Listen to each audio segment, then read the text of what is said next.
Ministre w'ububanyi n'amahanga n'ubutwererane Ambassadeur Olivier Nduhungirehe yasubije umudepite w'Ububiligi witwa Lydia Motshebel Ngoyi wanditse ku mbuga nkoranyambaga anenga ko u Rwanda rwayo kwakira championnat y'isi y'amagare, amubwira ko bagenzi b'Ababiligi bitabiriye iryo rushanwa mu Rwanda bo bishimye.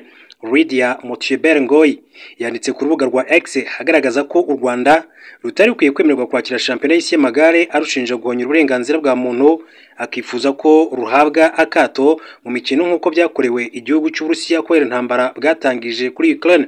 Mu kumusubiza uyu Ministre Nduhungirehe yagize ati Madame Depite, Ababiligi bagenzi bawe bari Kigali baragutashya.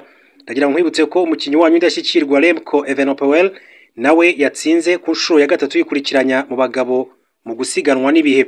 Yongeye ati ahasigaye usome ku mazi ashyushye ubundi biraza gushira. Championnat y'isi y'amagare iri kubera i Kigali kuva kuri uyu 21/2025 kugeza ku itariki ya 28/2025, ikaba ari ubwa mbere ibereye ku mugabane wa Afurika mu myaka 104 imaze gukinwa.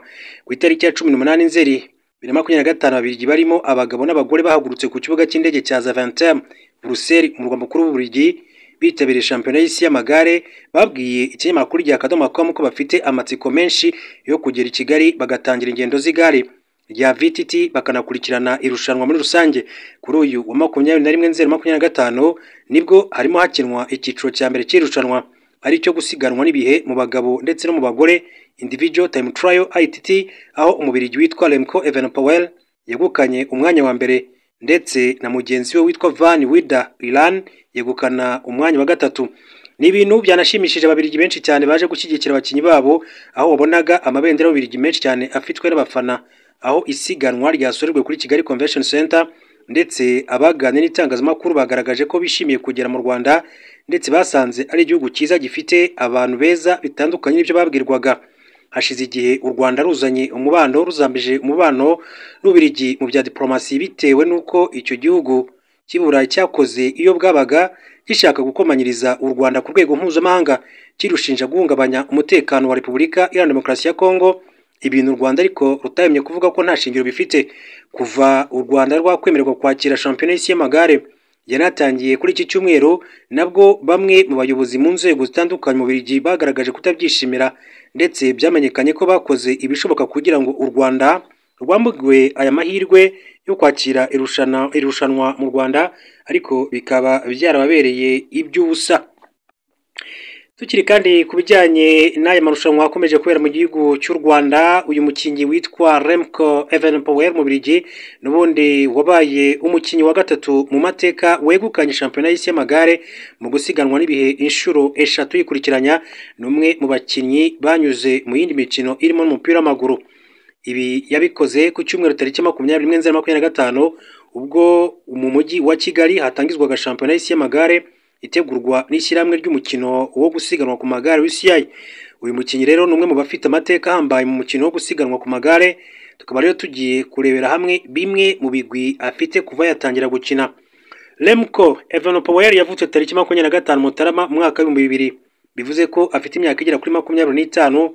Yavukiye mu mujyi wa Arras kuri Agna, ndetse na Patrick Evenepoel wakinnye umukino wo gusiganwa ku magare nk'uwabigize umwuga. Yamenyekanye cyane ubwo yegukanaga Grand Prix de Wallonie mu mwaka wa 1993. Remco Evenepoel yatangiye siporo ku myaka 5 ahereye mu mupira w'amaguru mu irero rya RSS Anderlecht, agize imyaka 11 yerekeje muri PSV Eindhoven, gusa nyuma y'imyaka igera kuri 3 yasubiye muri Anderlecht n'undi no mu gihugu cy'Ububiligi. Evenepoel yari umukinnyi mwiza wo mu kibuga hagati ufasha ba myugariro, gusa rimwe na rimwe bitewe n'uko umutoza bishaka akamukinisha ku ruhande rw'ibumoso mu bwugarizi. Yari impano itegerejwe na benshi mu bakunzi b'umupira w'amaguru mu Bubiligi, dore ko yakiniye ikipe y'igihugu batarengeje imyaka 15 na 16 imikino 8. Yari umukinnyi utagira amayeri menshi cyane mu kibuga, ariko abatoza bakamukundira ko ari umwana uzi kuyobora bagenzi be mu kibuga, byatumaga inshuro nyinshi cyane aba kapiteni wa Anderlecht n'ikipe y'igihugu mu bakiri bato. Yatangiye kuva mu mupira w'amaguru yerekeza mu gusiganwa ku maguru. Igihe kimwe afite imyaka 16 yavuye mu kibuga ahita ajya mu isiganwa ryo ku maguru rya Brussels Half Marathon, asoza ari ku mwanya wa 13. muri 2016 yagize imvune ikomeye yo mu rukenyerero bimuviramo gusezererwa na Anderlecht. Mu ntekerezo ze yahise hazamo guhagarika umupira w'amaguru agashaka undi mukino akina, niko rero kwimukira mu gusiganwa ku magare. Icyo gihe n'ikipe ya KFM Mechelen yifuje kumuha amasezerano y'amezi agera kuri 6, ariko arayanga ashimangira ko yamaze kwiyemeza kwiyegurira umukino wo gusiganwa ku magare.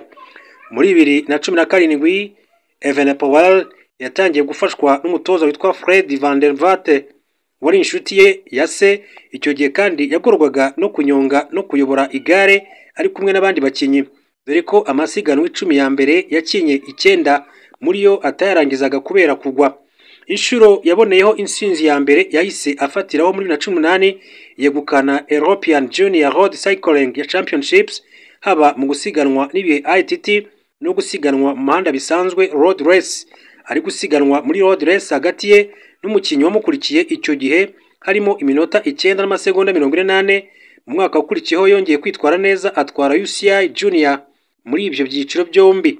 Muri 2019 yaha amasezerano ye ya mbere nk'umukinnyi wabigize umwuga, asinyira ikipe iwabo yitwa DC Unique Quick Step, ubu isigaye yitwa Sudari Quick Step, imukinisha itamunyujije mu ikipe y'abatarengeje imyaka 23.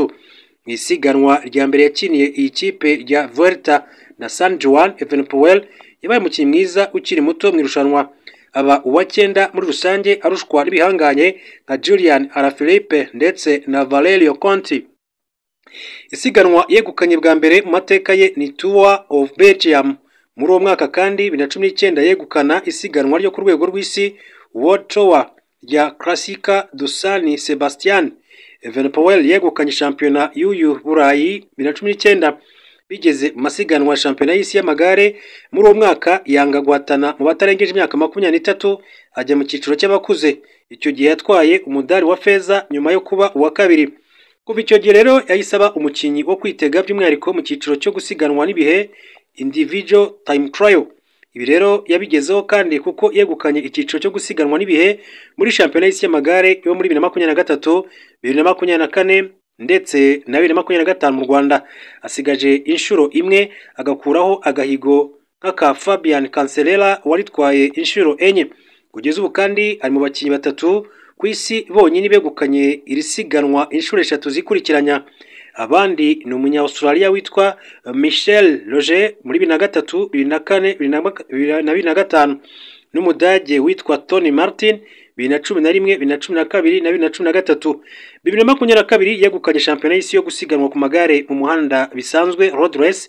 Ategerejwe rero kongera gukora iyo bwabaga akisubiza uyu mwanya ahanganiye na Tadej Pogacar i Kigali, akaba ari umunya-Slovenia. Uyu ni umwaka wamuhiriye kuko yegukanyemo n'isiganwa rya La Vuelta, aba umubirigi wa mbere uryegukanye kuva ryatangira gukinwa mu mwaka w'1978. Yegukanye isiganwa rya Liège-Bastogne-Liège inshuro 2, 2022 ndetse na 2023. Yegukanye umudari wa zahabu mu mikino Olympique muri 2024 mu byiciro birimo icyo gusiganwa n'ibihe n'icyo mu muhanda bisanzwe, aba umukinnyi wa mbere w'umugabo ubikoze mu mateka y'isi. Kubera ubuhanga yagaragaje muri 2022 yahawe igare rizwi nka Vélo d'Or. Iri ikaba rihabwa umukinnyi w'umwaka wo gusiganwa ku magare. 2024 nibwo yakinye ku nshuro ya mbere isiganwa rikomeye cyane ku isi rya Tour de France, aba uwa 3 inyuma ya Tadej Pogacar waritwaye ndetse na Jonas Vingegaard wabaye uwa 2. Icyo gihe yabaye umukinnyi mwiza ukiri muto.